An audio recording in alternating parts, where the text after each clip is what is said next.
What is this clinic all about?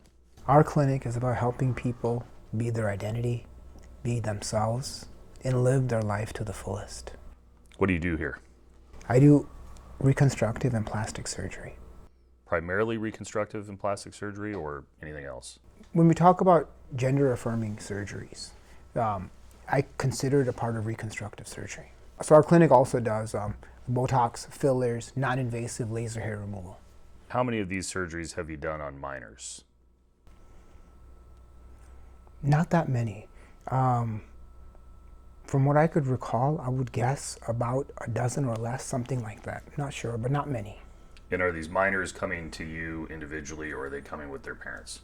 So we don't see any minor without their parents or their legal guardian. So they can't schedule, they can't come to the office, they can't contact us unless we have permission from a legal guardian. How do you want to respond to do no harm?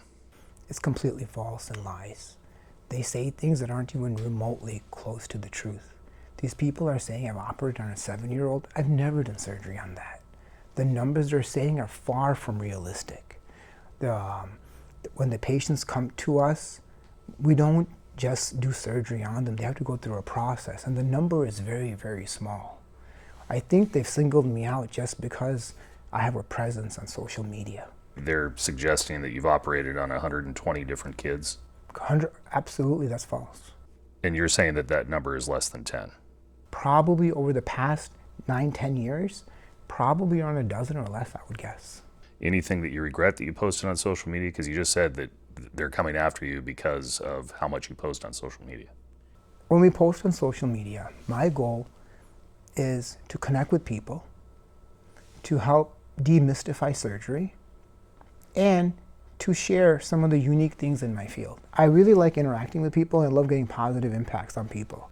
I can't think of any specific gender-affirming social media post, if you will, that I would say I regret. So the one that they have jumped on is the post that you're doing all my trans surgeries before Trump tries to stop me. I have no regrets about that post. What does that mean, that you're trying to do all the trans surgeries before Trump tries to stop you?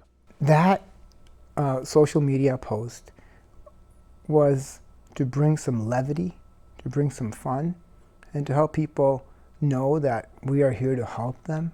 You have settled with Washington State, that Attorney General Bob Ferguson had claimed that you were forcing clients to sign NDAs to stop them from making negative reviews online, violating the state's Consumer Protection Act and the Consumer Review Fairness Act. Did you do that?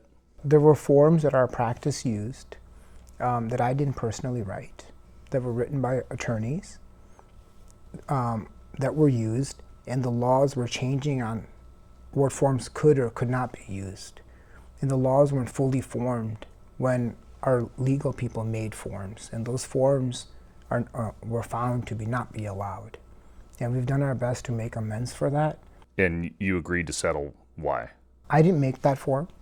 My number one goal is to serve people and take care of them. I get a lot of joy and happiness from making people happy, from helping them meet their goals and helping them live better. I wanted to focus on that. I didn't want to take my time and attention and focus on things that weren't related to that. You said you don't regret anything that you've posted. I don't regret the gender-affirming posts I posted. I don't post everything myself. We have a team of people who post. But I have zero regrets about advocating for the community that I have the privilege to serve.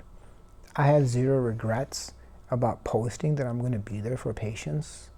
I have zero regrets about being an advocate for people who are underserved and underprivileged.